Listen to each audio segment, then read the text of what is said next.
Fashion sir deluxe అండి.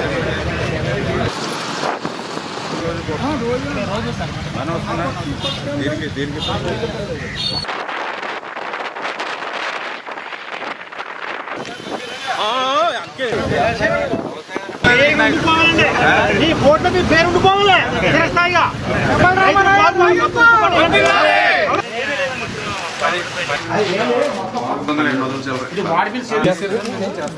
జాగ్రత్తగా work out చేసుకోండి. రైట్ మెయిన్ కెనాల్ పైనుంచి కింద దాకా ఇన్స్ట్రక్షన్ పెట్టుకోండి. దాన్ని తీసుకోవడం కాదు, బాండ్ మెయింటెనెన్స్ తాడిపూడి మీద పట్టిసీమ మీద తీసుకోవాలి. ఇన్స్పెక్షన్ చేసుకోండి. సెక్రటరీతో చెప్పండి, కలెక్టర్తో మాట్లాడి, ఎస్పీతో మాట్లాడి, ఎవరైనా అనాథరైజ్డ్గా పంపులేసి వాటర్ని ఇల్లీగల్గా తీసుకుంటే ఇమ్మీడియట్లీ యాక్షన్ తీసుకోండి.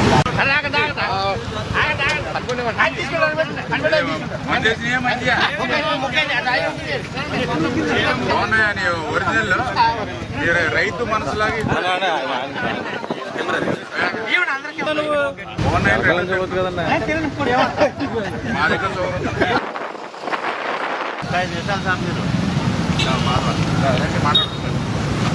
మా దగ్గర 2,800 ఇస్తున్నాం కదా.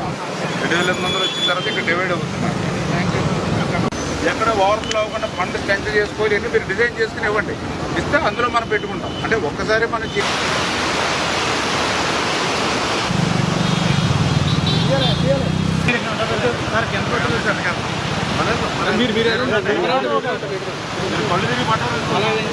ఏదొచ్చా నీకు మీదే కదా ఎవరు వచ్చాం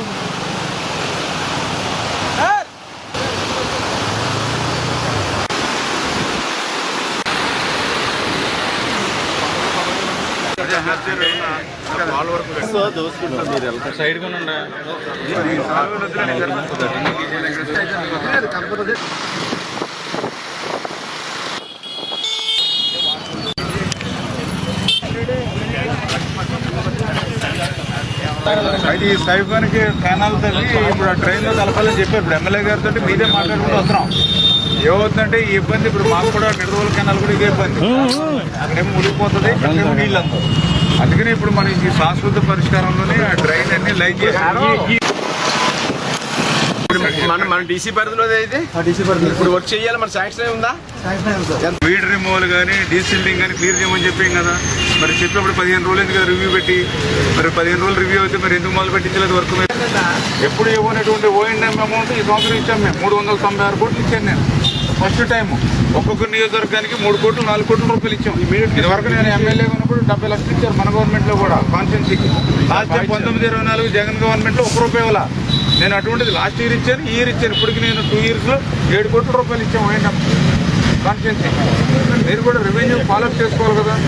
ఒక రైతులేమో నీళ్ళు అందట్లేదని గొగ్గోలు పెడతా ఉంటే మీరు రెవెన్యూ డిపార్ట్మెంట్ కలెక్టర్స్ మీ రెస్పాన్సిబిలిటీస్ మీరు కూడా మీరు ఇమ్మీడియట్లీ క్లియర్ చేసుకోండి.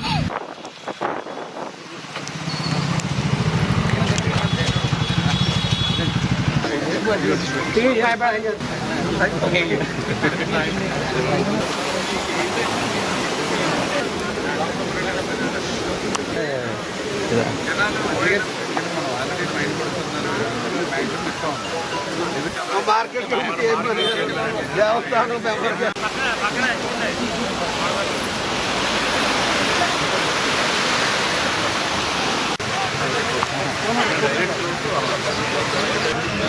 అబ్బాయికి తలసాని ఉందండి.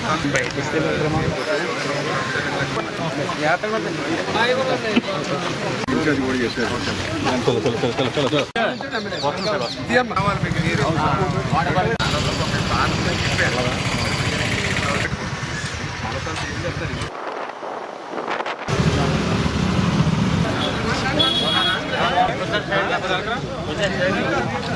బాబు వదలండా, బాబు నాయకు వదలండా.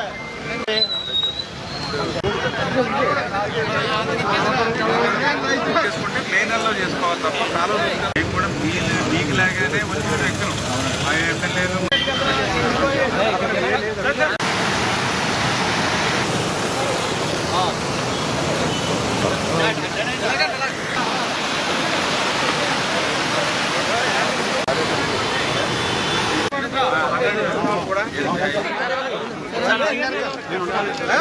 హైవే వర్క్ జరుగుతున్నది Gannavaram constituency. 40 to 50 acres. Okay. July మీరు 10వ తారీఖు 8వ తారీఖు కాలువ దగ్గరికి గోదావరి 70 సంవత్సరాల చరిత్రలో ఈ 15,000 క్యూసెక్కుల నీరు ఈ జూలై నెలలో రావడం ఇదే ప్రథమం అని చెప్పి ఇరిగేషన్ అధికారులు చెప్తూ ఉన్నారు. ఎప్పుడు కూడా మనం వాటర్ కేర్ సిటీ గోదావరికి వస్తే మనము సీలేరు నుంచి మార్చి ఏప్రిల్ నెలలో తీసుకుంటాం రబీ టైంలో.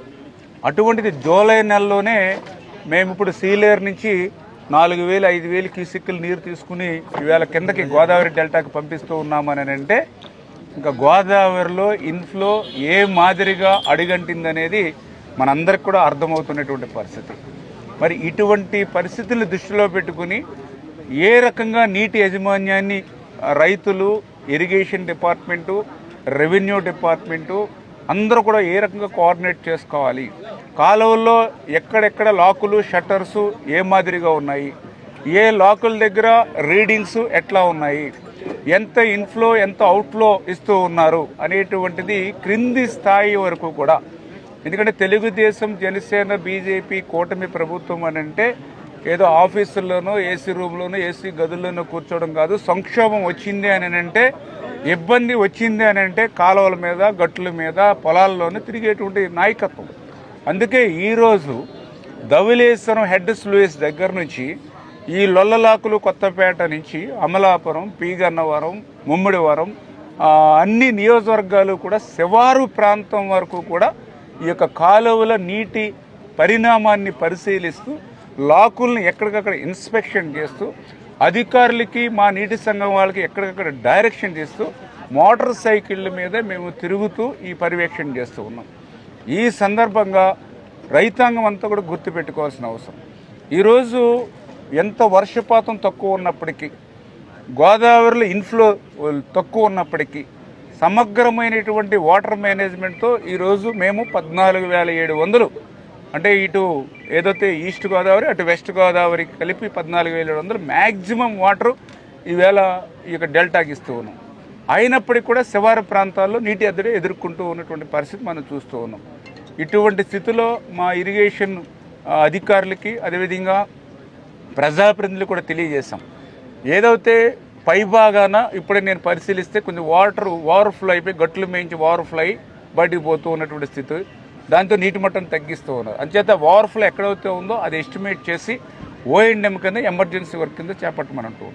అదేవిధంగా ఎక్కడైనా డౌన్ ఏరియాలో ఎక్కడైనా సరే వాటర్ ఫ్లోకి అడ్డంకులు ఏమున్నా కూడా ఇమ్మీడియట్లీ దానికి కూడా ఎస్టిమేషన్ వేసి అత్యవసర పనుల కింద మరి చేపట్టాలని చెప్పేసి కూడా స్పష్టంగా వాళ్ళకు కూడా ఆదేశాలు ఇవ్వడం జరిగిందని చెప్పి తెలియజేసుకుంటూ, అదేవిధంగా గత ప్రభుత్వం పాలనా పాపం ఫలితం ఇప్పుడే నేను చెప్పాను. ఇప్పుడే మనం లొల్లలాకుల దగ్గర ఉన్నాం. ఇదే లొల్లలాకులు ఇప్పుడే మనం పరిశీలిస్తే ఏ షట్టరు, ఏ డోరు ఎప్పుడు ఊడిపడిపోతుందో తెలియని స్థితిలో ఉంది. మేము ఇప్పుడు కాలువలోకి దిగి చూస్తే మాకే నిజంగా ఈ సీజన్ అయినా సరే గట్టెక్కుతామా అనేటువంటి భయం కలుగుతూ ఉంది. మేము కింద షట్టర్స్ని చూస్తూ ఉంటే సగం షట్టర్స్ తుప్పట్టి ఊడిపోయి ఉన్నాయి, గడ్డి పెట్టి ఉన్నారు, చెక్క పెట్టి ఉన్నారు. ఇలా చెక్కలు పెట్టి గడ్డి పెట్టి షట్టర్స్ని కాపాడుకునేటువంటి పరిస్థితి వచ్చింది అని అంటే గత 5 సంవత్సరాలు ఏ రకంగా ఈ డెల్టాను నిర్లక్ష్యం చేశారు. అందుకే ఈరోజు ఇదే లొల్లలాకులకి అక్షరాల 72 కోట్ల రూపాయలు నిధులు విడుదల చేశాం, టెండర్లు పిలిచాం, వర్క్ ఆర్డర్ ఇచ్చాం.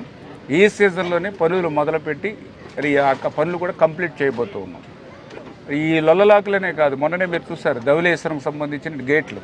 అలా ధవళేశ్వరం గేట్లకి ప్రమాదం ఏర్పడితే ఇంకా ఈ లొల్లలాకులు కాదు, 2 గోదావరి జిల్లాలకి చొక్క నీరు ఉండదు. మళ్ళీ కాటన్ మహాసేడికి ముందు ఏ రకంగా అయితే తేగలు, దుంపలు, కలగదుంపలు తిన్నామో అటువంటి పరిస్థితి. దానికి కూడా మొన్ననే 150 కోట్లు పెట్టి చంద్రబాబు నాయుడు గారు 117 గేట్లని మళ్ళీ కొత్తగా మనం ఏర్పాటు చేసుకుంటూ వస్తున్నటువంటి పరిస్థితి. అంటే ఈ రకంగా ఈరోజు ఆర్థిక పరిస్థితి మాకు సహకరించకపోయినా, వెంటిలేటర్ మీద ఉన్నటువంటి ఆర్థిక స్థితి మాకు వారసత్వంగా గత ప్రభుత్వం ఇచ్చినా కూడా గత ప్రభుత్వ తప్పిదాలన్నింటినీ కూడా ఒక్కొక్క దాన్ని సరి చేసుకుంటూ ఈరోజు మళ్ళీ గోదావరి డెల్టాను మళ్ళీ ముందుకు తీసుకెళ్ళాలి, గత వైభవం గోదావరి డెల్టాకి ఇవ్వాలనేటువంటి ఆలోచనతో మరి ఇదన్నీ కూడా ఇప్పుడు ఇమ్మీడియట్లీ మనం చేసేటువంటి ప్రక్రియ. రేపు భవిష్యత్తులో గోదావరి డెల్టా కూడా ఒక శాశ్వతమైనటువంటి పనులు చేయాలనేటువంటి ఆలోచన. అందుకే మొన్న చంద్రబాబు నాయుడు గారు కూడా 36 ఇరిగేషన్ ప్రాజెక్టులు ఒక క్యాలెండర్ ఇచ్చారు. దేశ చరిత్రలో ఒక ఇరిగేషన్ క్యాలెండర్ విడుదల చేయడం అనేది మొన్నే చంద్రబాబు నాయుడు గారికి సాధ్యమైంది. ఆ గోదావరి మోడరేషన్ శాశ్వత ప్రాతిపదికన చేయాలని అంటే ఇప్పుడు రైతులు చెప్తూ ఉన్నారు, మాకు అక్కడ షట్టర్ బాగోలేదు, ఇక్కడ డోర్ బాగోలేదు, అక్కడ సైఫన్ పోయింది, దానికి కనెక్షన్ ఇవ్వలేదు, దీనికి పూడిక అయిపోయింది. ఇవన్నీ కూడా లైడార్ సర్వే 14 కోట్ల రూపాయలు పెట్టి 2 జిల్లాలు కూడా లైడార్ సర్వే చేశాం. ఆ లైడార్ సర్వే నుంచి ఇప్పుడు మాకు డిపిఆర్ తయారు చేస్తూ ఉన్నారు. అంటే ఆ డిపిఆర్ కనుక వస్తే ధవళేశ్వరం హెడ్ స్లూయిస్ దగ్గర నుంచి ప్రతి లాకు, ప్రతి షట్టరు, ప్రతి కాలువ, ప్రతి డ్రైను, సముద్రంలో కలిసేటి ప్రాంతంలో కూడా డ్రెడ్జింగ్ కూడా ఏ మోతాదులో ఎంత మేర పేరుకుపోయింది, ఎంత మేర తీయాలి, మొత్తం టోటల్ డీటెయిల్డ్ రిపోర్ట్ మనకు వస్తుంది. దానికి ఎస్టిమేషన్లు వేసి ఆ యొక్క మోడరేషన్ వర్క్ కూడా రేపు 2027, 28, 29 3 సంవత్సరాల్లో ఆ గోదావరి మోడరేషన్ అంటే ఆ రోజు కాటన్ మహాసైడ్ ఇచ్చినటువంటి డెల్టా సిస్టమ్ని మళ్ళీ ఇప్పుడు మేము కాపాడుకునేటువంటి విధంగా ముందుకెళ్తున్నాం.